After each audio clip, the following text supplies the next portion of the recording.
Mirëmbrëma shikues të nderuar dhe mirë se vini në edicionin qendror të lajmeve këtu në News 24, ju njoh fillimisht me zhvillimet kryesore.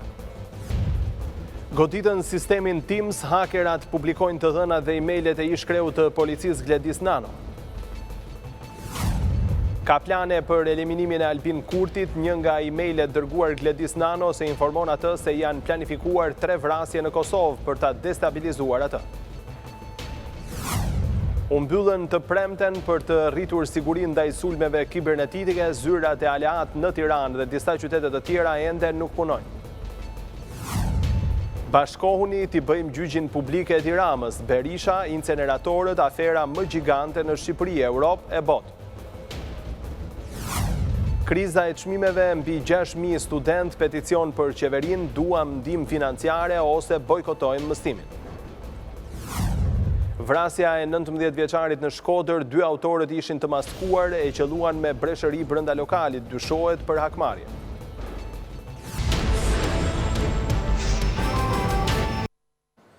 Do të vijojmë tani me të tjera informacione. Hakerat kanë publikuar së fundmit të dhëna personale dhe emaile sekrete që thonë se ja kanë hakeruar ish kreu të policisë të shtetit Gledis Nano. Në një ndër emailet e publikuara, ish kreu i policisë njoftohet nga vartësit për lëvizjet e të shumë kërkuarit Talo Qela në Tiranë.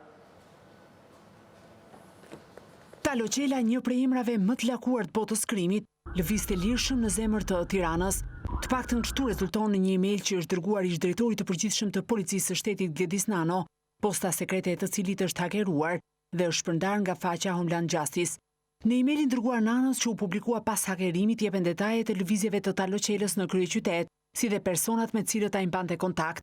Sipas informacionit, personi në kërkim Talo Qela prej disa kohësh është parë të lëviz në Tiranë. Në datën 5 gusht 2021 pas orës 20, ai ka shkuar në një hotel tek rruga e Dibrës.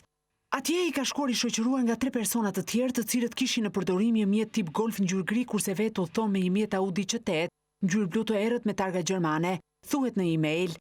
Në në dokument saktësohet se në këtë hotel Talo Qela kishte qenë edhe më parë rreth datave 25 dhe 26 korrik 2021.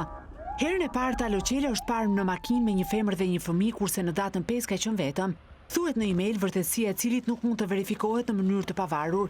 Informatori thot mëtej se i shumë kërkuari ka marrë kontakt me biznesmenin Ervin Mata, edhe ky një emër i përfolur për shkak të përplasjes në tetor të 2018 me Ervis Martinajn, në atë që njihet si masakra ish bllokut, me një të vrarë e 2 të plagosur. Sipas informacionit, Talo Qela ka marrë kontakt me shtetasin Ervin Mata. Sipas burimit, Ervinit i kanë thënë se me këtë duhet patur kujdes, se ka shumë kundërshtar dhe se mund ta vrasin, por Ervini është treguar indiferent. Burimi i informacionit dyshon se Ervin Mata mund ta përdor Talon për të eliminuar ndonjë nga kundërshtarët e tij, thuhet në emailin e drejtorisë antiterrorit. Varësit e informojnë Nanon se burimi i informacionit është i sigurt dhe duhet ruajtur anonimati i tij. Talo Qela i shpallur në kërkim për megagrabitje në aeroportin e Rinasi dhe krime të tjera të rënda, vijon jetën në Arati pasi aksionet e Reneas, për kapjen e tij deri më tani kanë dështuar. Përveç postës elektronike, hakerat kanë publikuar gjithashtu edhe dhëna personale të ish drejtorit të policisë së shtetit, që nga letër njoftimi me numrin identifikues, adresën e banimit dhe numrat e telefonit të tij, certifikatat personale dhe ato familjare, si dhe hyrje dalje të jashtë territorit të Republikës së Shqipërisë. Në një tjetër email që Homeland Justice pretendon se ka zbuluar në postën e Gledis Nanos, flitet mbi planet për eliminimin e Albin Kurtit në vitin 2021.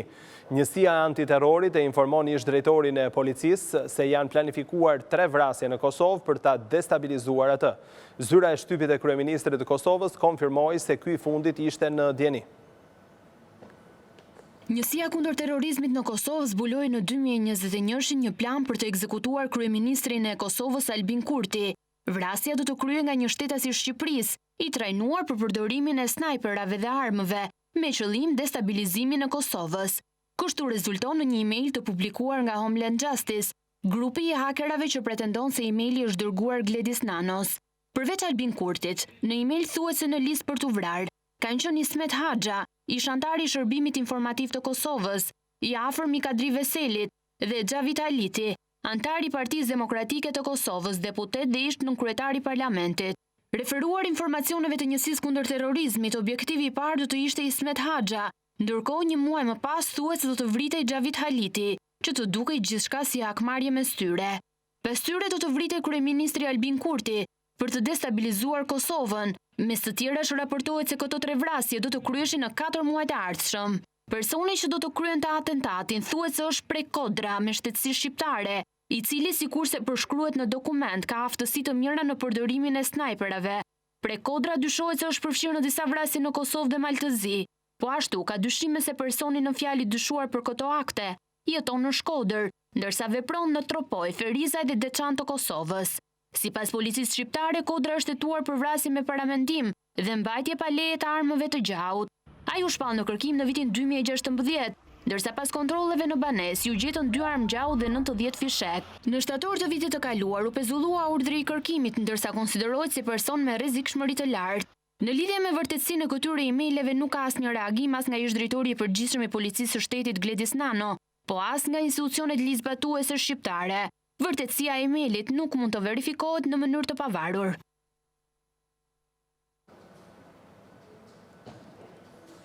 Në fakt, zyra e kryeministrit të Kosovës Albin Kurti ka konfirmuar planet për vrasjen e tij një vit më parë. Në një reagim, zyra e kryeministrit Kurti bën të ditur se në vitin 2021 njësia kundër terrorizmit në Kosovë ka zbuluar një plan për të eliminuar fizikisht kryeministrin Kurti dhe 2 persona të tjerë. Zyra e kryeministrit deklaron se pas informacionit nga Agjencia e Kosovës për Inteligjencë, institucionet e sigurisë i kanë ndërmarrë të gjitha masat për parandalimin e këtij veprimi, ndërsa rasti nuk është bërë publik për të mos përhapur panik.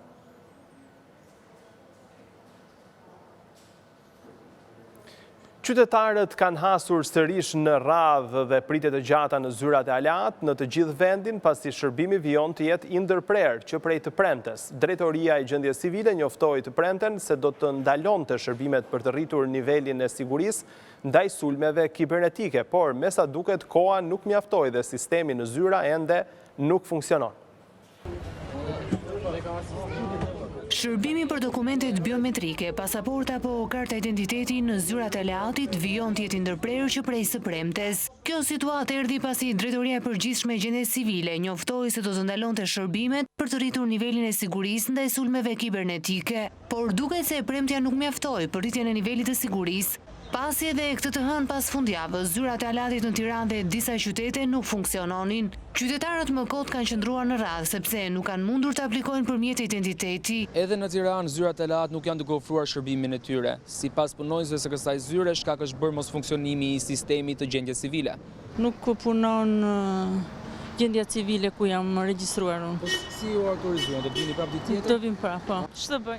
Edhe këtu në zyrën e aleat për njësinë bashkiake 1 dhe 2 situata është e njëjtë. Sistemi për gjendje civile nuk punon dhe nuk ofrohet shërbimi për qytetarët.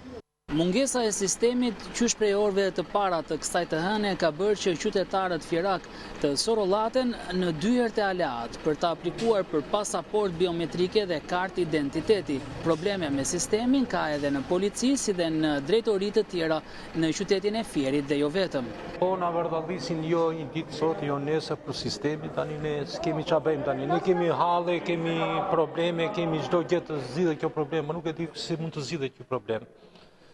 Ne duhet bëjmë sa më para të proceset e pasaportës. Aplikimin e pasaportave ato thonë që nuk ka sistem. Tani ne po vërdallosemi. Në qytetin e Korçës nuk është ofruar shërbim në zyrat e aplikimit të aleat për dokumentat biometrike, por vetëm shpërndarja e tyre.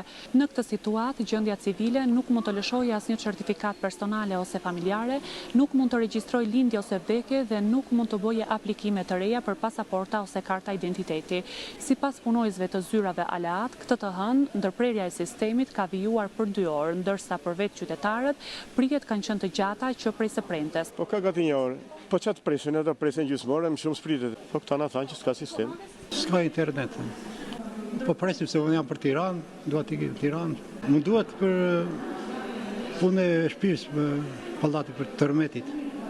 Të presim akoma gjërsa të ketë. Shërbimi për dokumentat biometrike edhe në bashkinë e Elbasanit ashtu si në gjithë bashkitë e tjera të vendit tonë është ndërprerë që nga premtja e kaluar dhe për fat keq pavarësisht dyndjes së qytetarëve ky shërbim vazhdon të mos ju ofrohet. Drejtoria e Përgjithshme e Gjendjeve Civile ka komunikuar për qytetarët se ky shërbim do të rikthehet së shpejti, por ende nuk ka shenja që do të jetë i disponueshëm për qytetarët. Pak të na japin një informacion që Nuk ka sisteme, ti ikim shpi, mos rrim dhe neve në kam këtu, kot. Kam mëngu që du me ikë. Kjo shtetit, a ne jetoj. Erdhëm për 3 ditë, për rrim 1 javë, 2 javë këtu. Po e se më radhë, po rrim presin më radhë shi. Filloj sistemin dhe vazhdojmë punë. Ka marrë qëruar në nëntu. Nuk punon sistemi, erdhë atë premë s'punon, dhe erdhë asë s'punon. Kryeministri Edi Rama tha në një intervistë për televizionin Newsmax në Shtetet e Bashkuara se ka fakte se pas sulmeve kibernetike në Shqipëri është Republika Islamike e Iranit. Rama ndodhet në një vizitë në SBA ku do të marrë pjesë edhe në punimet e sesionit të 77 të Asamblesë të Përgjithshme të Kombeve të Bashkuara. Në një intervistë në emisionin Wake Up America në televizionin Amerikan Newsmax, kryeministri Edi Rama tha se ka fakte se pas sulmeve kibernetike në Shqipëri qëndron Irani. I want to make it very clear, it's not that I accused Iran. Dua ta bëj shumë të qartë që nuk jam unë që e kam akuzuar Iranin, por kemi prova mbështetur në një punë mjaft të imët të ekspertizës ligjore të Super Skuadës Microsoft për zbulimin e kërcënimeve, si dhe Super Skuadës së agjensive të specializuara amerikane, ku është provuar se pas këtij sulmi është Irani, Republika Islamike e Iranit, e cila ka sponsorizuar 4 grupe, një prej të cilëve është një prej grupeve kryesore të terrorit kibernetik që qëndron pas sulmeve kundër Arabisë Saudite, Izraelit, Kuvajtit e kështu me radhë. Kështu që nuk është akuzë, është fakt.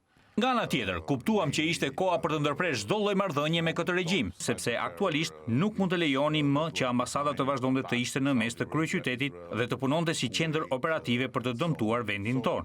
Intervistuesi Ramës ishte edhe ish zyrtari i administratës Trump, Richard Grenell, ndërkohë që kryeministri shqiptar kërkoi mbështetje nga aleatët e NATO-s për të ndërtuar mbrojtje kibernetike. It's true, but at the same time we have preferred first to build up not simply on a Si antare e NATO-s, ky është një sulm, është e vërtet, por në të njëjtën kohë ne kemi preferuar pikë së pari të ndërtojmë jo thjesht ndërgjegjësim, por të ngrejmë një aleancë për mbështetje, sepse ajo për të cilën kemi nevojë tashmë është të përshpejtojmë të gjitha planet tona për të ndërtuar një mbrojtje kibernetike të fjalës së fundit, sepse edhe pas sulmit masiv të 15 korikut, patëm një tjetër dhe jemi të përgatitur që të tjerë do të vinë, sepse gjithkush e di që ky regjim është i angazhuar në këtë lloj veprimtarisht në mbar botën dhe është mjaft shqetësuese që kjo ndodh, ndërkohë që reagimi i përbashkët i mbrojtjes ende nuk është aty ku duhet. While the common defense answer is not yet there. Kryeministri Edi Rama ndodhet në një vizitë në Shtetet e Bashkuara të Amerikës, ku do të marrë pjesë në punimet e sesionit të 77 të Asamblesë së Përgjithshme të Kombeve të Bashkuara. Do të kem tani komunikimin e përjavshëm me kolegët e Zërit të Amerikës, do të lidhe me Kejda Kostrecin për zhvillimet më të fundit atje. Kejda, përshëndetje. Përshëndetje, Edvin. Kejda, një Amerikan u laj lirë sot pasi mbaj për mbi 2 vjet peng në Afganistan. Si u realizua lirimi i tij? Po, Edvin, Mark Frericks, një veteran i marinës, i cili kishte kaluar më shumë se një dekadë në Afganistan, si kontraktor civil, u rrëmbye në janar të vitit 2020 dhe besohet se mbahej prej asaj kohe nga rjeti Hakani, i lidhur me talibanët. Negociatat për lirimin e tij u përqendruan tek një marrëveshje që do të përfshinte gjithashtu lirimin e Bashir Nurzait, një bos famkeq droge dhe antar i talibanëve, i cili u tha gazetarëve në Kabul sot se kishte kaluar 17 vjet e 6 muaj në burg në Shtetet e Bashkuara para se të lirohej. Ky është një nga shkëmbimet më të rëndësishme të burgosurve që ndodhin në administratën e zotit Biden dhe që vjen 5 muaj pas një marrëveshje të veçantë me Rusinë që rezultoi në lirimin e veteranit të marinës Trevor Reed. Kjo ndodhi pavarësisht shqetësimeve të familjes së tij dhe avokatëve të tjerë se largimi i ushtrisë amerikane nga Afganistani dhe rënja e qeverisë atje mund ta bënte më të vështirë sjelljen e tij në atë dhe mund të largonte vëmendjen nga burgimi i tij. Sipas një zyrtarit të lartë të administratës, presidenti Joe Biden, i cili ndodhet në Mbretërinë e Bashkuar për të marrë pjesë në funeralin e mbretreshës Elizabeth, thirri në telefon familjen e zotit Frericks sot në mëngjes për të ndarë lajmin e mirë se administrata e tij kishte qenë në gjendje të siguronte lirimin e tij. Zyrtari, i cili nuk ishte i autorizuar të komentonte publikisht dhe foli në kushte anonimiteti, e quajti vendimin për të liruar bosin e drogës Nurzai, një vendim të vështirë por të nevojshëm për të ribashkuar një qytetar amerikan me familjen e tij. Një nga motrat e zotit Frericks falenderoi zyrtarët e qeverisë amerikane që ndihmuan në lirimin e të vëllait. Në Afganistan, Nurzai, i cili u arrestua në vitin 2005, nën akuzat federale të trafikut të heroinës, u tha gazetarëve në një konferencë shtypi se ishte liruar nga një burg i paspecifikuar amerikan dhe ishte dorëzuar më herët gjatë ditës talibanëve në Kabul si pjesë e shkëmbimit. Familja e zotit Freriks dhe zyrtarët amerikan më pas konfirmuan se zoti Freriks ishte amerikani që ishte pjesë e marrëveshjes Edvin. Keda, faleminderit. Do të kalim tani në një tjetër moment, hapet sonte në Akademinë e Filmit dhe Multimedias Marubi, edicioni 17 i festivalit të ndërkombëtar të filmit për drejtat e njerëzit. 37 filma nga 3200 aplikime do të shfaqen në Tiranë, një homazh për Ukrainën, bëhet gjithashtu në oborin e Marubit me një ekspozit. 18 vjet tot Tedi që kemi krijuar dhe kështu është e vërtet, por kur mendoj se sa vite kam punuar me profesor Qendrorin, kemi 30 vjet që punojmë bashkë, sepse që në 92-shin neve kemi marrë shumë me të burgosurit politik në Shqipëri. Dhe unë do të ndërprestu, mundet të përktej diçka Eva dhe pastaj që mos të zgjas dhe të flas shumë gjatë. Ashtu sikur se kam kënaqësinë në të njëjtën kohë ta evidentoj prezencën e ambasadorit të Ukrainës mes nesh sonte dhe ekspozitën që ja kemi dedikuar Ukrainës, e cila vjen nga fotograf, nga vende duke qenë jeta e tyre shpesher në rrezik. Okay. So, welcome. Good evening, everyone. It's a very great pleasure to be able to open the 17th edition of the International Human Rights Festival. And I'm particularly pleased to tell you that this edition is dedicated to the rights of the young people and to the war on Ukraine. I'm not very good at protocols. However, I would just like to announce or to express my pleasure for Canada, the Embassy of Canada, and the delegation of the European Union in Albania being the main partners in this festival. It's a great combination, knowing the context about EU and Canada, having especially our president, Qendror, with whom I've been working 18 years, he tells me. He's a well-known international human rights lawyer. I would also like to announce the presence of the Ukrainian ambassador here tonight, and to tell you that we also have an exhibition dedicated to Ukraine. Thank you very much. Chashko, ambassadors, the ambassador of Canada and of the EU, our sincere thanks for your support, for all the rest of you who have been donors and supporters of this festival for all these many years. It would not be possible without you. And so we need to thank you and say that this important event is here because of you and for the many donors that have been represented behind me. I must also make a note that the staff of Marubi, the many young people and not so young people who worked with Marubi, plot të rinj kanë punuar me Marubin dhe jo vetëm të rinj, por edhe të tjerë. Dhe dua të jap falënderime të veçanta. Ambasadori i Kanadas, ambasadorja e delegacionit të Bashkimit Evropian në Shqipëri, donatorë të tjerë, do doja t'ju falenderoja shumë sinqerisht të gjithëve. Pa ndihmën tuaj nuk do të kishte qenë i mundur organizimi i këtij festivali. Do doja gjithashtu të falenderoja stafin e Marubit, të rinj dhe jo dhe aq të rinj, gjithashtu, të cilët kanë punuar shumë për mundësimin e tij. On a personal note, I am very happy to be here. For 2 years now, I have not attended the festival. Unë do të thoja gjithashtu personalisht se jam shumë i kënaqur që jam këtu sonte, për 2 vite nuk kam mundur ta ndjek festivalin. Because of the restrictions of the pandemic, I was unable to be here. And it's one of my real regrets that having been here from the very first festival 17 years ago, that I actually missed the last 2. Kështu që për shkak të kufizimeve të vendosura nga pandemia nuk kam mundur ta ndjek festivalin për 2 vitet e fundit dhe ka qenë një nga ato pishmandoqet më të mëdha të mia, duke qenë se kam qenë pjesë e tij për 17 vite. It would be remiss of me if I didn't say that for all of us globally, It has been a very difficult 2 years, if not 3. Between the pandemic and the many other crises we've faced head-on, it has been wrenching and difficult for all of us, sometimes emotional, and certainly sometimes heart-wrenching for all the losses that we've had in the last 2 years. Sigurisht që nuk mund të ri pa thënë se sa të vështira kanë qenë këto 2 në mos 3 vitet e fundit për shkak jo vetëm pandemisë, po të krizave të njëpasnjërshme, vështirësive që na kanë sjell emocionalisht dhe shpesh vështirësive që na kanë thyer zemrën me shumë humbje. This is especially true for the state of Ukraine and especially true for the people of Ukraine. Kjo vlen sidomos për shtetin e Ukrainës dhe për popullin e Ukrainës. As we speak tonight, we know that there are people whose lives are threatened. There are people who are fighting for their life, their nation, sovereignty, and the very basic concept of decency, humanity, and international law.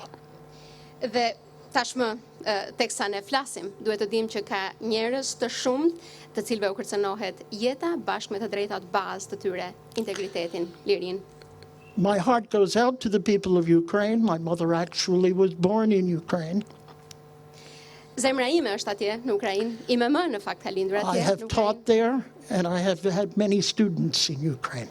Unë kam dhënë mësim vetë në Ukrainë, kam pasur shumë student atje. And I have sent the message to them back in Lviv that we are celebrating, celebrating is the wrong word, we are highlighting the difficulties that the Ukrainian people are having. Në fakt, unë kam dërguar mesazh atyre se ne sot po vëmë në dukje, si me thënë, po hedhim dritë mbi ato zhvillimet më të rëndësishme atje përmes fotografive të sjella nga fotografë të cilëve edhe jeta u rrezikohet. Now the theme of this year's festival is youth and human rights. Në këtë festival tema kryesore është rinia, të drejtat e të rinjve. And we often give platitudes to how important youth are. Edhe ne shpeshherë harrojmë se sa e rëndësishme është rinia. They are our future. Është ardhmja jon. But we have not lived up to our responsibilities. Por ne nuk është se I kemi përmbushur plotësisht ato përgjegjësitë tona ndaj tyre. We have failed in providing them the education they should have. Nuk kemi arritur të japim atyre arsimin që duhet t'u We japim. have failed in providing them with health benefits. Nuk kemi arritur të japim përfitimet që duhet t'u japim sa përket kujdesit shëndetësor. The future generation, are they prepared to bring the very basic principles of human rights and dignities to their children? I think we need to address that as well. Duhet gjithashtu të dimë nëse ky brez I ri është I gatshëm apo jo të sjellë një tjetër brez në këtë botë me dinjitet dhe me ato të drejta të bazë. Është një çështje që duhet ta ngrem. So as we watch these films, let us be aware that we have a heavy responsibility to make sure that the human rights principles, the principles of international law, the principles of humanity and the dignity for all human beings must be respected. So I thank you and I invite you to participate in discussion and watch these films with the thought that we can do much better. Thank you very much. Dhe ju ftoj që teksa shohin filmat e këtij festivali të mendojnë pikërisht për këtë. A është I gatshëm ky brez të rrisë një tjetër brez duke pasur parasysh respektin për drejtën ndërkombëtare, për njerëzimin. Dhe ju ftoj të marrin pjesë gjithashtu edhe në diskutime e të shijojmë filmat. Faleminderit shumë.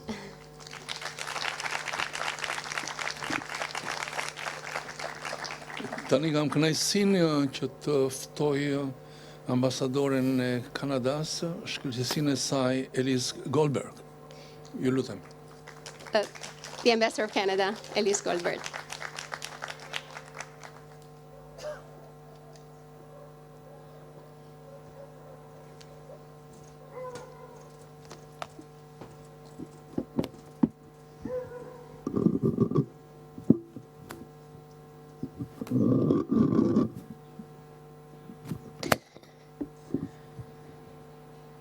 I feel like this may fall, so I'm going to hold it.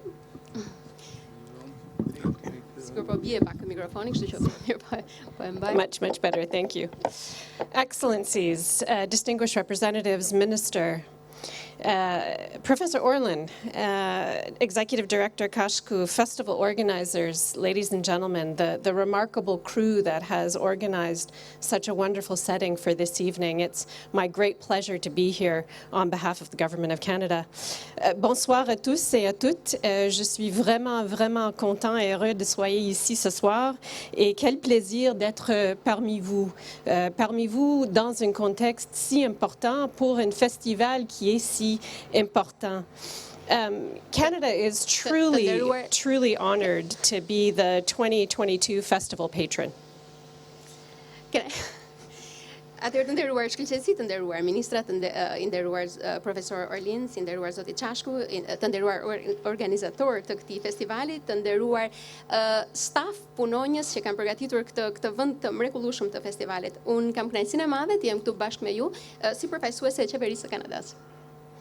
Since this festival was first established 17 years ago, it has really provided vital spaces for Albanians to come together and talk about difficult issues related to human rights. Talking about hard things can lead to positive solutions and innovations. Në fakt janë 17 vjet tashmë që Shqipëria e ka këtë festival, I cili ka krijuar një hapësirë jetësore, kur shqiptarët të mund të vinë, të bashkohen, të flasin për gjëra të vështira, dhe të flasësh për gjëra të vështira të çon në inovacion, të çon në zgjidhje. That's certainly been the case in my own country, where over many decades, Canadians have had a lot of hard discussions amongst themselves on a range of issues, on language, for instance, on Indigenous peoples, but where our abilities to find accommodations and to recognize the rights of minorities, to foster reconciliation with Indigenous peoples, has made us stronger. Edhe në vendin tim ka sigurisht tema shumë të vështira për cilat na është dashur të flasim, të diskutojmë, si çështje të gjuhës, të vendasve të popullsisë indigjene. Dhe kjo na ka forcuar, si më thënë, na ka sjell aftësinë të mund të bëjmë zgjidhje, pajtime, le të themi, të gjejmë zgjidhje për gjitha këto çështje. And these kinds of conversations are really necessary for us if we're going to be able to sustain vibrant and resilient democracies where respect, equality, justice, solidarity, trust, especially trust between citizens and their government, can flourish. Në fakt janë këto lloj bisedash të vështira që duhen bërë her pas here. Në mënyrë që në vende demokratike të mund të kemi një shoqëri që I reziston vështirësive dhe që ushqen respektin për drejtësinë, për solidaritetin, për besimin, e sidomos për këto të fundit, mes popullit dhe qeverisë së tij. And so for this and so many other reasons, this festival really fills a necessary role. But of course, this year's festival is taking place against a backdrop of major turbulence globally. We're living, I think we would all agree, at a dramatic moment where across all geographies we're seeing a movement to deny or to roll back the rights of those who are perceived as other, they rather than we. Në fakt, këtë vit, ky festival mbahet luan së pari një rol shumë të rëndësishëm dhe së dyti mbahet në kontekstin e turbullirave shumë të mëdha globale. Në shumë vende gjeografike ne po shohim sot zhvillime dramatike ku disa njerëz luftojnë ndaj të drejtave të atyre, të tjerëve. In too many places today, we see that the hateful isms are alive and well. Sexisms, racism, ethno-nationalism, authoritarianism. And certainly Russia's unprovoked and unjustified invasion of Ukraine and the massive death and displacement and destruction that has followed has been evidence of this phenomenon. Sot shohim zhvillimin e shumë fenomeneve të urrëties, seksizmit, autoritarizmit e shumë të tjerave. Rusia së fundmi provokoi vdekje, zhvendosje, prova të cilave tregojnë pikërisht këtë. I applaud the festival's decision to dedicate itself in part this year to Ukraine. It's an important and courageous decision. We must make sure that the spotlight remains focused on the struggles of the Ukrainian people, their dignity, their agency, and their ability to find a way through this.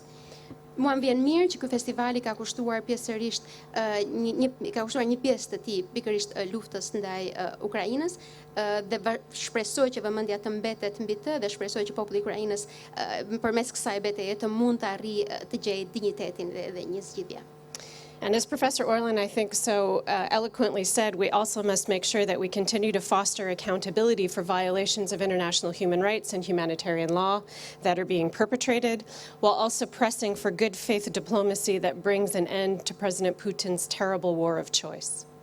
Dhe ashtu sikur se e tha në mënyrë shumë të sofistikuar profesor Orlins, unë do doja që përmes këtij festivali ne të mund të vazhdojmë të ushqejmë përpjekjen tonë për të rritur përgjegjshmërinë dhe llogaridhënien në respekt të drejtave të njerëzit, humanitarizmit dhe besës së mirë diplomatike. Albania has, in all of this, been a sensible and courageous voice, especially in its role as a member of the UN Security Council, and it's also been a steadfast NATO partner. Shqipëria, besoj, ka qenë e ndjeshme dhe kurajoze, do thosha, me zërin e saj, duke qenë sidomos edhe anëtare e Këshillit të Sigurisë së Kombeve të Bashkuara. For our part, Canada has tried very much to be a faithful friend. We've provided economic, humanitarian, and defense support to Ukrainians. We have provided safety and security to thousands of refugees, and we will continue, Ambassador, to accompany Ukraine as it continues to take the necessary steps to establish for itself a stable future, a democratic future, and a prosperous country. Ne, si Kanada, kemi qenë një mik besnik i Ukrainës, duke ofruar mbështetje ekonomike, humanitare dhe mbështetje në sa i përket mbrojtjes.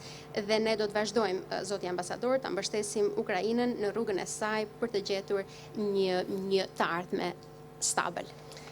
And really, with everything that's happening in the world right now, the second theme of this year's festival is so welcome, the focus on youth. And here, Professor Orlin, I have to say that for us, youth are the leaders of today, not just the leaders of tomorrow. We count on them to help shape a future that is better and stronger and brighter for all of us.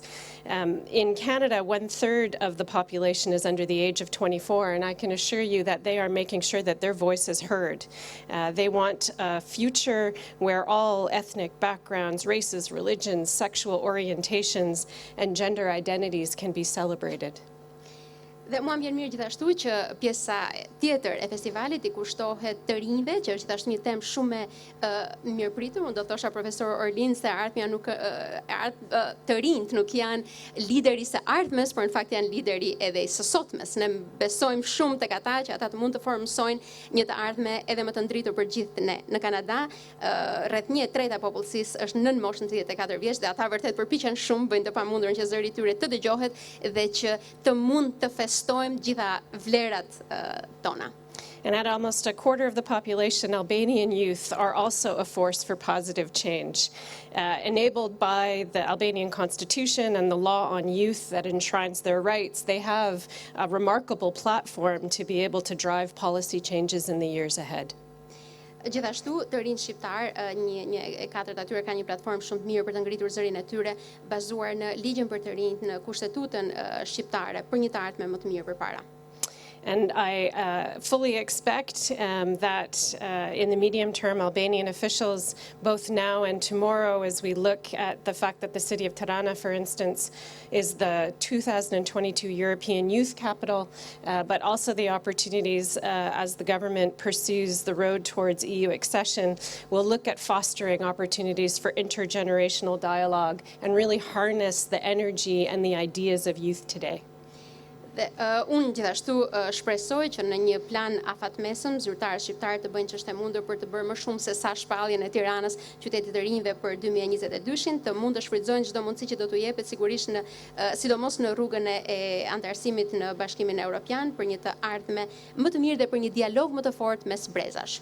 I'm really excited that this year's festival program will enable young people and other community leaders to come together to share insights on human rights and the challenges that we face today, and I certainly look forward to being a part of that dialogue.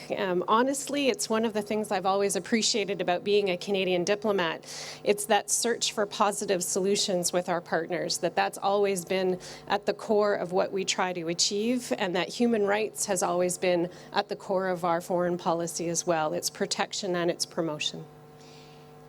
Mua më vjen shumë mirë që të rinj shqiptarë do të kenë mundësi përmes këtij festivali të mund të dialogojnë me pjesë të tjera të komunitetit shqiptar. Më vjen mirë gjithashtu që si diplomate kanadeze jam pjesë e përpjekjeve për të gjetur zgjidhje pozitive dhe që drejtat e njerëzit janë një pjesë e rëndësishme e politikës sonë të jashtme. And we've really welcomed the opportunity to work with Albania on a range of human rights questions. They're a partner that we enjoy enormously working with. It's a collaboration based on mutual respect. And this year we celebrate 35 years of bilateral relations, and we look forward to the future and building upon that future and working together on human rights as we go forward. With that, let me just say to the festival organizers, thank you so much for enabling Canada to be a part of this special set of evenings that are ahead of us, the days that will come, this opportunity to talk seriously and find solutions together to important questions related to human rights. And I wish you all the best with this wonderful festival. So thank you. Ne kemi pritur në fakt mundësinë për të qenë pjesë e këtij festivali, mbështetur tek të drejtat e njerëzit. Më vjen mirë që do të kemi net dhe ditë të tëra ku pjesëmarrësit mund të shijojnë dhe të diskutojnë për filmin. Shqipëria dhe Kanadaja kanë një rrugë 35 vjeçare bashkëpunimi. Shpresojmë të kemi një të ardhme më të mirë. Uroj ta shijoni. Ishim drejt për drejt me këtë ceremoni në hapje të festivalit për të drejtat e njerëzit. Do të kalojmë tani në një tjetër moment. Është kryetari i Bashkisë Erion Velia, i cili ka një pritje ministren e kulturës së Egjiptit.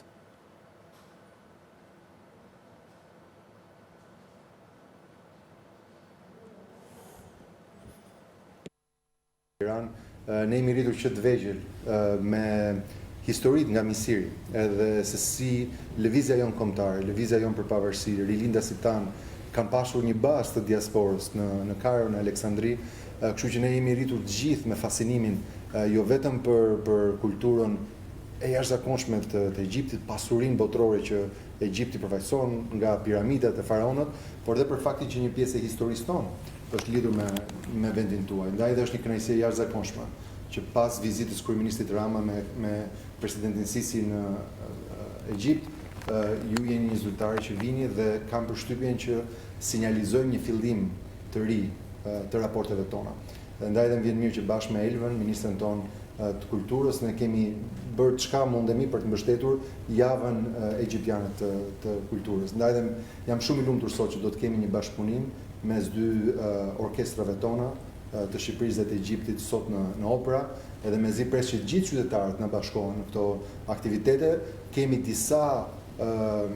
do të kemi disa përvoja, disa evente të ndryshme edhe në bibliotekën kombëtare, me librat edhe me pasuri që as ne nuk i dinim që i kishim, edhe që do t'i prezantojnë publikut për herë të parë për këtë raport special mes Shqipërisë dhe Egjiptit, dhe mezi pres që në finale të dielën në datën 25 në sheshin Skënderbej një koncert i jashtëzakonshëm folklorik i Egjiptit do të jetë në qendër të Tiranës, e do kemi mundësi që në gjitha cepat e qytetit apo dhe të Shqipërisë ta mbyllim javën kulturore të Egjiptit të dielën në orën 7 në datën 25. Është një kënaqësi e veçantë që ju kishim sot në Tiranë. Shpresoj që mos të jetë era e fundit, e para por jo e fundit, edhe mezi pres që këtë raport special që ne kemi, sidomos në këtë vit ku Tirana është kryeqyteti evropian i rinisë, ne ta forcojmë jo vetëm me artistët egjiptian, por edhe me të rinj që mund të vinë këtu për të shkëmbyer eksperjenca, apo të rinj tanë që mund të shkojnë dhe të shkëmbejnë eksperjencat e tyre në Kairo, në Aleksandria apo në gjithë qytetet të tjera.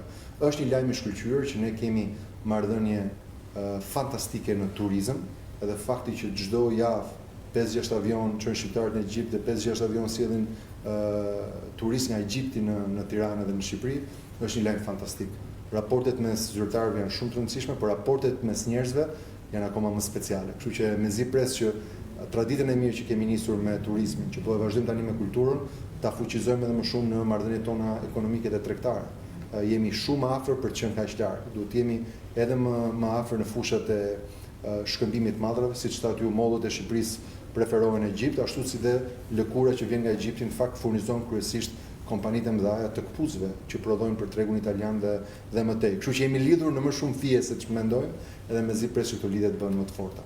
Kam një dhuratë shumë të vogël për ju, një dhuratë modeste, por me që po flistim dhe për referoheshim kohës, edhe fakti që prej kohësh ne jemi lidhur me Egjiptin, duhet të jap një mini dhuratë që simbolizon kohën, që është Sahati i Tiranës, edhe që sinjalizon që ka ardhur koha për një raport më të intensifikuar me Egjiptin edhe mes popujve tanë. Ju uroj shumë sukses edhe sërish të them mirë se erdhët në Tiranë. Thank you so much. It was a pleasure meeting you.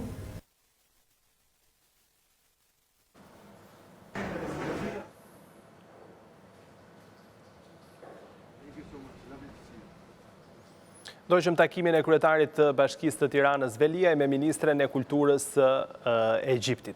Ndërkohë do të vjojmë tani me të tjera informacione rreth 2 javë pas vrasjes së Ismet Çekorjas, një tjetër krim mafios tronditi Shkodrën ku viktim mbeti një 19 vjeçar. 2 persona të maskuar me kapuç dhe të veshur me rroba të zeza ekzekutuan me breshëri pistolete 19 vjeçarin Erion Xhenje. Hakmarrja mbetet pista e hetimeve pasi njeriu ishte kushëri me 2 persona të njohur në botën e krimit dhe po ashtu i shërbente Asmer Bilalit i implikuar në disa aktivitete kriminale. Vrasja e 19 vjeçarit Erion Xhenje mbrëmjen e së dielës në bulevardin Bujar Bishanaku në Shkodër ka qenë një tjetër ekzekutim mafios që ushtohet ngjarjeve kriminale në këtë qytet dhe dyshohet se ka patur motiv hakmarrjen. 2 besohet se janë autorët e ekzekutimit të 19 vjeçarit Erion Xhenje, të cilët në momentin që qelluan kanë qenë të maskuar me kapuç dhe të veshur me rroba të zeza. 2 autorët qelluan me breshëri pistolete, 5 plumbat e së cilës e lanë të vdekur 19 vjeçarin, teksa ndodhej brenda një lokali. Nga hetimet besohet se 19 vjeçari u ekzekutua për motive hakmarrje për ngjarjet e fundit kriminale të ndodhura në Shkodër. 19 vjeçari është djali i xhaxhait të Shkëlzen dhe se Harxhenjës, 2 emra të njohur për policinë të përfshirë në ngjarje kriminale. Vëllezërit Xhenje dhe viktima Erion Xhenje kanë lidhje shoqërore të ngushta me Asmer Bilalin, një tjetër emër i njohur në botën e krimit. Në 2 shtator të këtij viti në Shkodër, afër banesës së tij u ekzekutua 57 vjeçari Ismet Çekorja. Edhe pse nuk ka prova konkrete, policia ka dyshime të forta se kushëriri 19 vjeçarit Shkëlzen Xhenje është një prej personave të përfshirë në vrasjen e Çekorjas për llogari të Asmer Bilalit, të cilit edhe 19 vjeçari shërbente. Vrasja e Erion Xhenjes është e njëjtë si ajo e Çekorjas, me anë të së cilës autorët tentojnë të japin edhe një mesazh. Policia ka sekuestruar kamerat e sigurisë në lokalin ku ndodhi vrasja në bulevardin Bujar Bishanaku, rrugicën nga ku janë larguar autorët dhe zonat të tjera ku mendohet se kanë lëvizur, të cilat mund të hedhin më shumë dritë rreth ekzekutimit. Pak kohë pas krimit, policia u njoftua për një motorciklet që po digjej dhe po heton nëse ajo ju përket autorëve. Mjeti i gjetur dhe gëzhohet në vendngjarje janë provat kryesore që policia ka për të shkuar drejt autorëve të krimit.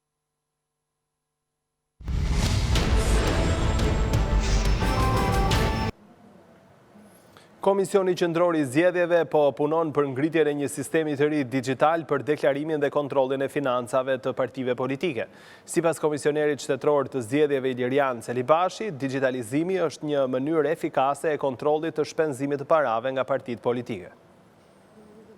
Komisioneri shtetëror i zgjedhjeve Ilirian Celibashi mendon se digitalizimi i raporteve financiare është mënyra më efikase e kontrollit të parave që shpenzohen nga partitë politike në Shqipëri. Në një tryezë ekspertësh, kryekomisioneri Celibashi theksoi se sistemi digital i financimit të partive lidhet direkt me rritjen e transparencës në këtë çështje të rëndësishme dhe rrjedhimisht me standardin e procesit zgjedhor. Sistemi apo moduli digital i raportimeve financiare në tërësi dhe përmbledhtas do të ketë 3 komponent apo aspekte të cilët do të adresohen. E para, ajo që ka të bëjë me procesin e raportimit, me të gjithë elementet e tij nga ana e partive politike dhe subjektet. 2. Me procesin e auditimit dhe të vlerësimit nga vetë KQZ. Dhe 3. Me procesin e publikimit dhe të aksesit nga subjektet e interesuar. Kryekomisioneri nënvizoi faktin se i gjithë sistemi financiar i partive politike ka ende nevojë për përmirësime. Ndryshimet eventuale të kodit zgjedhor apo dhe të ligjit për partitë politike në thelb duhet të konsiderojnë përmirësimet të gjithë sistemit të kontrollit dhe të verifikimit real mbi atë se nga i marrin parat partitë politike, sa para ato marrin dhe si shpenzojnë ato.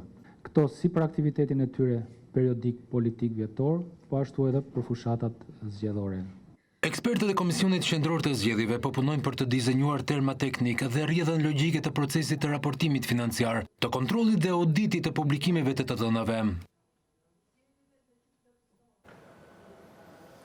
Ndryshimet e Partisë Socialiste në ligjin për dekriminalizimin që synon përjashtimin nga politika të bashkëpunëtorëve të sigurimit të shtetit do të prezantohen në ditët e ardhshme.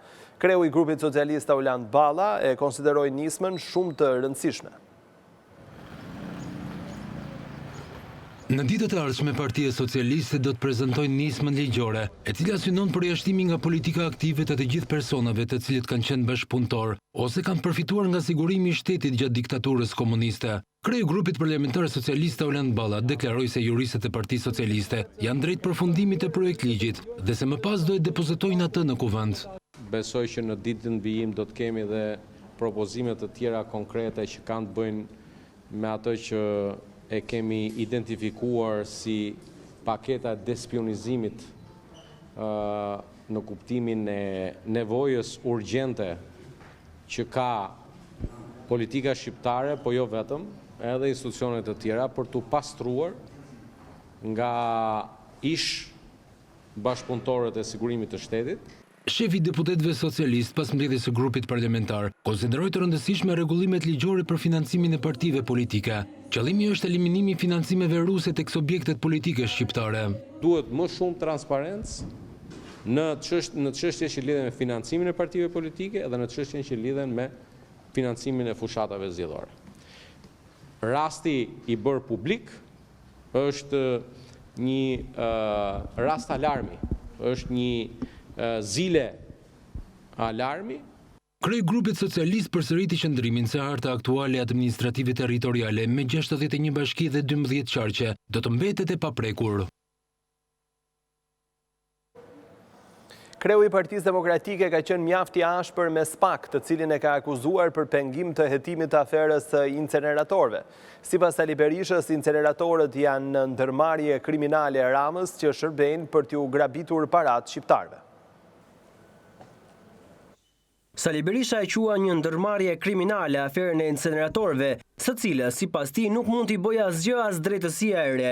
Ndërmarrjes kriminale të Edi Rams, Angela Gachit, Arben Ahmetajt dhe Lefter Cox, Erion Velis, nuk ka ligj, nuk ka institucion, nuk ka forcë në këtë vend që mund t'i bëjë gjë.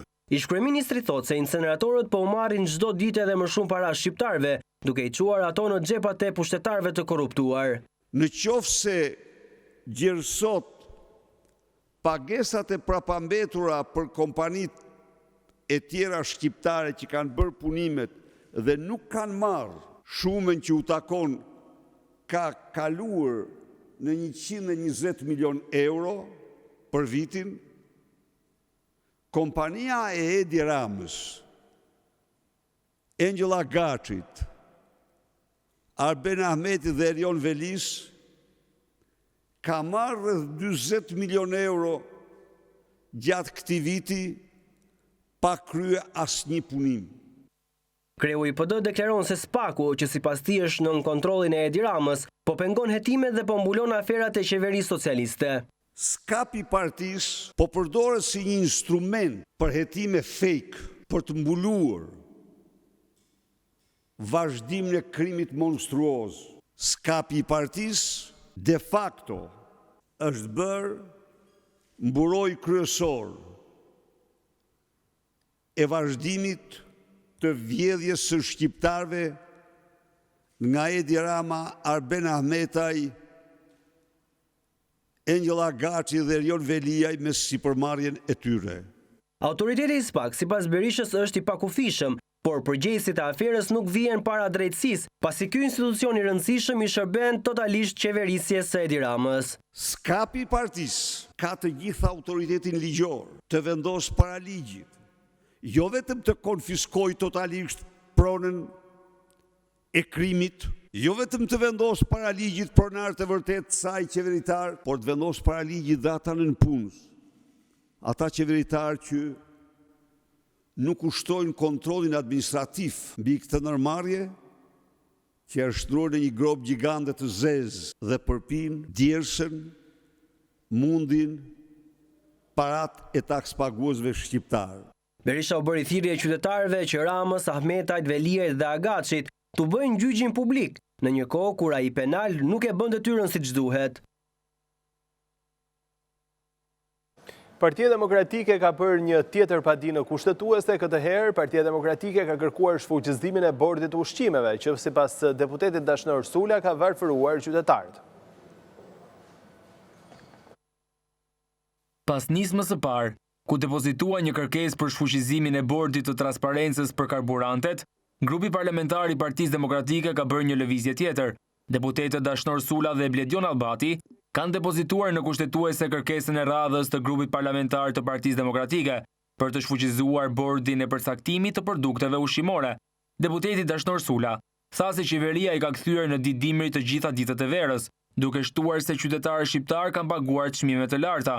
Sapo dorëzuam kërkesën për shfuqizimin e aktit normativ të qeverisë për sa përket bordit të transparencës për çmimet e produkteve ushqimore dhe unë mund t'ju thoja të gjithë teleshikuesve të televizionet juaj që sot një ditë me diell për shqiptarët që e ka bekuar Zoti, por në fakt qeveria ka kthyer në ditë dimri për gjatë gjithë ditëve të verës për të gjithë qytetarët shqiptar me çmimet e produkteve ushqimore jashtëzakonisht të larta, pensionistët dhe familjet të cilët nuk kanë të ardhurat të mjaftueshme, që për gjatë gjithë këtij viti kanë paguar çmime jashtëzakonisht të larta për të gjithë produktet ushqimore. Kemi parasysh që është e vetme qeveri në të gjithë rajonin, jo vetëm në rajonin, por në gjithë Europën, që krenohet, që ka në buxhetin e shtetit ka shtuar gati 500 milion euro, të cilët këto 500 milion euro nuk janë shpërndar për shtetën nevojë dhe për qytetarët shqiptar. I bëj thirrje gjykatës kushtetuese që të marrë me një procedurë të përshpejtuar në shqyrtim të kërkesës të grupit të deputetëve të Partisë Demokratike që të bëjë të mundur shqyrtimin një orë e më parë, sepse ky bord i cili është ngritur është një bord abuziv, është një bord i cili nuk përfaqëson interesat e qytetarëve shqiptar.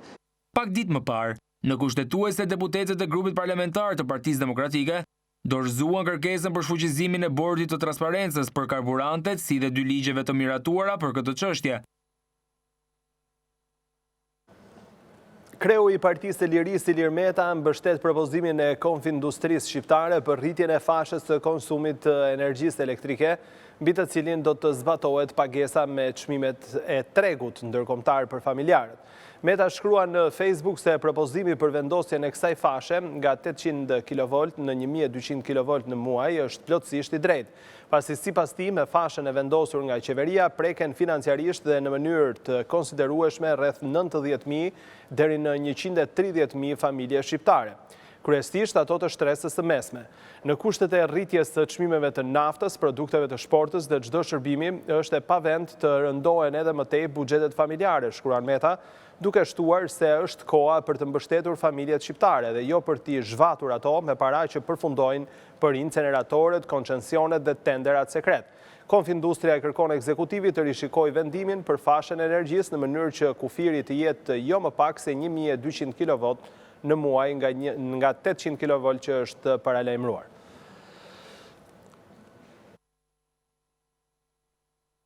Guvernatori i Bankës së Shqipërisë, Gent Seko, priti në një takim zyrtar zëvendës drejtorin e përgjithshëm të Fondit Monetar Ndërkombëtar Boli të shoqëruar nga zyrtar të tjerë të këtij institucioni.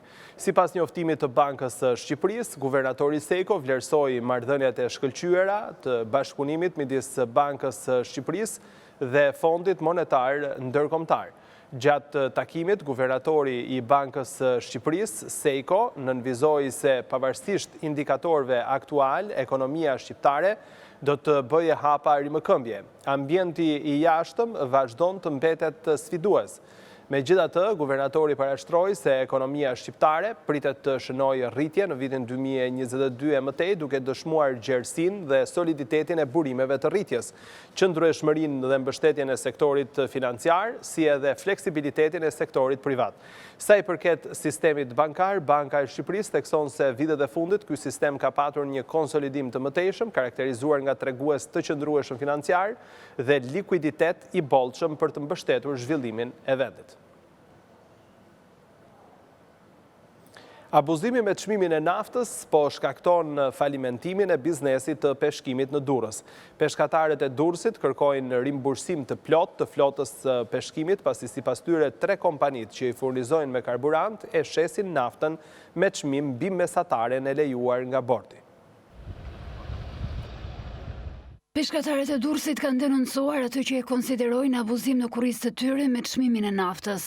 Në një deklaratë të bërë në ambientet e organizatës së menaxhimit të peshkimit, kreu i saj Albeu tha se peshkatarët e Durrësit po e marrin naftën me 60 lekë më shumë se sa Shëngjini, Vlora dhe Saranda. Prej 2-3 muajsh po opozohet me çmimin e karburantit për anijet e peshkimit në Durrës. Fajsojmë kompanitë që kanë drejtën furnizojnë anijet e peshkimit me karburant. Sipas ligjit, bëjnë transparencën, kush e ka shkel ligjin, kthejt dëm shpërblimin mrapsh për anijet e peshkimit Durrës. Çmimi del në Shëngjin dhe në Vlorë 100 deri 110 lekë për litër më pak. I lutemi qeverisë të ndërhyj sa më shpejt te ky sektor që është për bukën e gojës. Për nënkryetarin e kësaj organizate, Besim Troplini, subvencionimi me 40 lekë që po bëhet nga qeveria nuk po vjen në ndihmë peshkatarëve të Durrësit për shkak të diferencimit në çmimin e naftës. Ata kërkojnë rimbursim të flotës së peshkimit për abuzimin e bërë nga 3 kompani që i furnizojnë me karburant. Atëherë kontributi i qeverisë për 40 lekë për litër, me thënë drejtën po bëhet i paefektshëm. Për arsye se kompanitë e karburanteve, të 3 kompanitë që ne na furnizojnë, po mbajnë një çmim mbi normën, mbi mesatare dhe nuk reflektojnë vendimet e bordit. Paguhen të gjithë subjektët e peshkimit Durrës që është marrë padrejtisht nga 8 deri në 10 lekë për litër. Rritja e çmimit të naftës për shkak të konfliktit Ukrainë-Rusi ka goditur rënd sektorin e peshkimit, që prej disa muajsh tashmë ka rritur ndjeshëm çmimin e produkteve të detit. Sipas organizatës së peshkimit, sektori rrezikon kolaps në të ardhmen.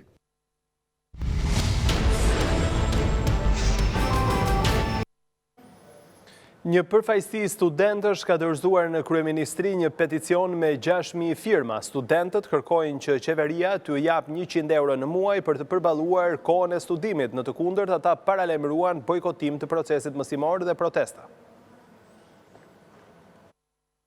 6.000 firma të mbledhura online me kërkesa ekonomike.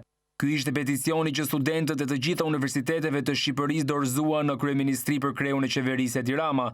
Studentët kërkojnë që t'u jepet një tarifë për 100 euro në muaj në këtë periudhë krize globale. Ata thanë se rritja e çmimeve për produktet e shportës dhe shtrenjtimi i apartamenteve me qira e kanë bërë të papërballueshme jetën e tyre studentore. Ky peticion është marrë online nga portali Studentët denoncojnë, duke ditë faktin që jemi përballë vitit të ri akademik dhe çmimet e shportës janë rritur ndjeshëm, gjithashtu dhe qirat, po çmimi minimal që mund të shkojë një hyrje me qira në periferi ka shkuar 300 euro dhe për studentët kjo është një kosto e papërballueshme. Ndaj jemi drejtuar kryeministrit, gjithashtu do ja çojmë edhe peticionin Ministrisë së Arsimit që të marrin ose të hartojnë një plan buxhet për studentët, të paktën të rimbursojmë 100 euro në muaj në këto kohë vështirësie. Në këto kushte që jemi, është e pamundur që të niset viti i ri akademik sepse xhepi i studentëve është bosh.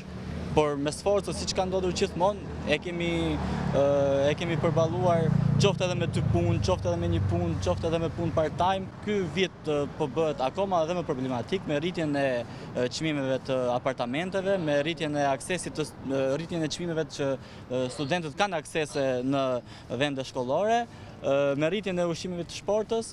Pra Tirana, kryeqyteti evropian i ri nis po i dobon të rinjt, po i largon të rinjt. Si po i largon? Po i largon duke mos ju mundsuar një shkollim apo një banim dinjitoz pra këtu në Tiranë. Tirana po kthehet në një kryeqytet jo i rinis, po një kryeqytet në plakje dhe në kalbzim, le të themi. Studentët paralajmëruan bojkot të procesit mësimor deri në protesta masive në rast se nuk plotësohen kërkesat e tyre. Sigurisht që tentativa për protestë do ketë gjithmonë, sepse jemi një popull demokratik dhe ajo që dim bëjmë më së miri është opozitarizmi, por fillimisht mund të jetë është pak larg pamse fakti që mund të ketë dhjetor të tretë. Por ditë them diçka që mos u ngatroni kurrë me shqiptarët në dhjetor. Me sa kam dëgjuar edhe pedagogët kanë qenë para disa ditësh që kanë dalë që kërkojnë rritje page dhe do ishte mirë që edhe pedagogët të na mbështesin dhe pse jo duke bojkotuar mësimin derisa të ketë një plan si për pedagogët edhe ashtu edhe për studentët. Edhe studentë të Universitetit Bujqësor të Kamzës kanë firmosur peticionin drejtuar kryeministrisë. Unë vi nga Universiteti Qiriazën që është në Kamës. Kjo është kërkesë ligjore. Gjë që bën mirë kryeministri dhe Ministria e Arsimit ta dëgjojnë, sepse u përballën me atë dhjetorin e dytë në 2018, nuk do kenë më pesh ata shuajtësit e protestave që janë të paguar nga qeveria dhe nga organizata që nuk janë në interesin e shqiptarëve. Kjo protest vjen pas asaj të organizuar disa ditë më parë nga pedagogët, të cilët kërkuan rritje të pagave të tyre, në të kundërt, paralajmëruan bojkotim të procesit mësimore e protesta. Erisa Gjigjo në emër të Partisë të Lirisë mbështeti peticionin e mira studentëve drejtuar qeverisë. Deputetja e Partisë të Lirisë thaste ndihma që kërkohet nga të rinjt do i kushtonte qeverisë 12.5 milion euro, pak më shumë se kostoja e një gjysmë kilometri rrugë me koncesion. Studentët janë lënë jashtë të ashtu quajturës paket antikrizë. Ndaj dhe peticioni tyre është shumë i drejtë dhe duhet merret sa më parë parasysh nga qeveria.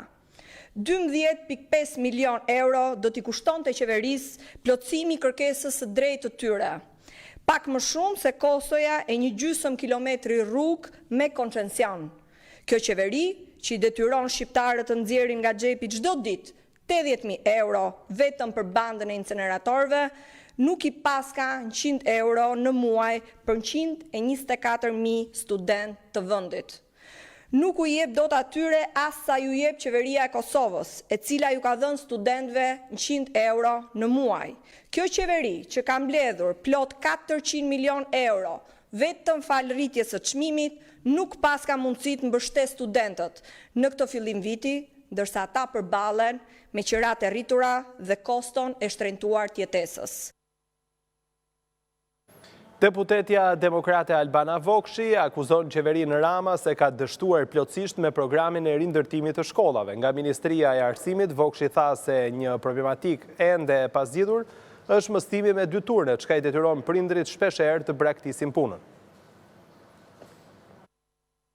Kemi mira nxënës më pak, 10 shkolla të cilat nuk i kanë hapur dyert e tyre. Qindra klasa kolektive, 10 mira nxënës të cilët mësojnë me 2 ose 3 turne.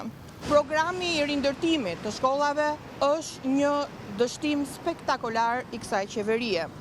3 vjet nga tërmeti, 10 shkolla, siç e përmenda edhe më parë, nuk i kanë hapur dyert e tyre këtë vit të ri shkollor, pavarësisht premtimeve pompoze të Edi Ramës. Minduraku në qendër të Tiranës, shkolla u rikonstruktua pas tërmetit.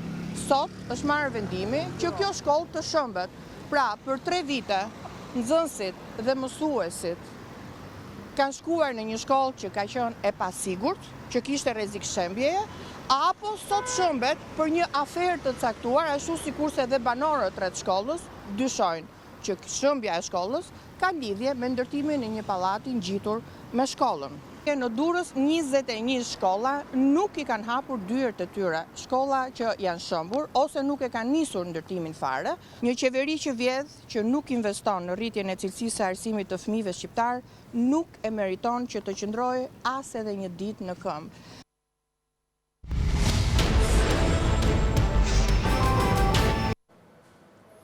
Një veprimtari ndryshe ishte ajo e realizuar fundjavën e kaluar në Butrind, 65 djeme vajza, shqiptar, anglez, irlandez, austriak dhe grek, ishte grupi i maratonistëve që përshkuan me not distancën 1.5 milje Butrind, Kalaja, Alipashës. 65 djeme vajza, 14 prej të cilëve notar shqiptar morën pjesë në vitin e 5 të eventit Kalo kanalin e Korfuzit me not. Djemë dhe vajzat nga Shqipëria, Anglia, Irlanda, Austria dhe Greqia përshkruan me not distancën 1.5 milje Butrind, Kalaja e Alipashës. Është krijuar me idenë e të gjithë atyre që për në komunizmit u arratisën ose nuk përfunduan dot. Pra është një lloj tributi për ata njerëz. Është mbas Covidit, është një herë parë që po bëhet, pjesëmarrje diku te 65 vet, përfshirë dhe 14 mëtarë shqiptarë, që është shumë pozitive kjo, pra që edhe nga Shqipëria ka njerëz që duan të marrin pjesë. Fatkeqësisht për arsye të kohës shumë keqe në kanalin Profuzit, nuk u bë në kanal, do të bëhet në Putrit, gjë që bëhet për herë të parë, kjo që është interesante në vetvete dhe kanali i Putritit, duke filluar nga qendra arkeologjike e Putritit deri në Kalan e Lipashit. Të rinjt u pritën në brigjet e detit në Putrind. Pas grumbullimit të tyre ato u hodhën në det. Grupi i notarëve u shoqërua edhe nga skafi i policisë kufitare të Sarandës. Mendoj që për momentin në Shqipëri ka mjaftuar shumë aktivitete të kësaj natyre, të cilat me vërtet japin përveç një mesazh pozitiv, janë edhe një formë kulturore goxha interesante dhe e rëndësishme për të gjithë shoqërinë. I'm from the UK and Jam nga Mbretëria e Bashkuar. Më pëlqeu ky aktivitet. Kam ardhur me shumë dëshirë këtu për të mbështetur këtë maraton dhe për të qenë pjesë e saj. Ky aktivitet ka nisur për herë të parë në 2016 dhe ka si qëllim për të mbledhur një sasi fondesh me mision humanitar. Përfunduam këtu shikues të nderuar, unë kujtoj se për të informuar në çdo moment të ditës mund të klikoni në faqen tonë informative balkanweb.com. Shikim të këndshëm në vazhdim.